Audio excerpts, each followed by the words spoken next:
چھتا کی مسجد میں انار کا پیڑ تھا، اس کے نیچے استاد ملا محمود اور شاگرد محمود حسن حضرت شیخ الہند رحمۃ اللہ علیہ۔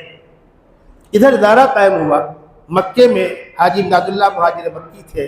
کسی نے کہا حضرت ہم لوگوں نے ہندوستان میں ایک مدرسہ قائم کیا۔ تو حاجی صاحب وجد میں آ گئے، فرمایا آپ لوگوں نے قائم کیا؟ آپ لوگوں نے قائم کیا؟ آپ کو پتہ ہے کتنی پیشانیاں یہاں رگڑی گئی ہیں؟ خانہ کعبہ کا پردہ پکڑ کر اہل اللہ نے دعائیں کی ہے، خداوندہ ہندوستان میں اسلام کے تحفظ و بقا کا سامان پیدا کر۔ تو خداوند قدوس نے اپنے نیک بندوں کے سینے پر یہ القاء کیا ہے، سینوں پر کھولی گئی یہ بات، تعلیمی سلسلہ ایسا شروع کرو جس کا حکومتی امداد سے کوئی تعلق نہ ہو، جس کی پہلی کڑی ہے ام المدارس دارالعلوم دیوبند، جو ایک طالب علم اور ایک استاد سے شروع ہوا، اس کا فیض پوری دنیا کے اندر عام اور عام۔ اس کے سفیر مولانا سراج احمد صاحب قاسمی تشریف لائے ہوئے ہیں۔ میں درخواست کرتا ہوں آئیے اپنی زبان سے آپ مختصر سے الفاظ میں تعارف کرائیے، ضروریات بتلائیے۔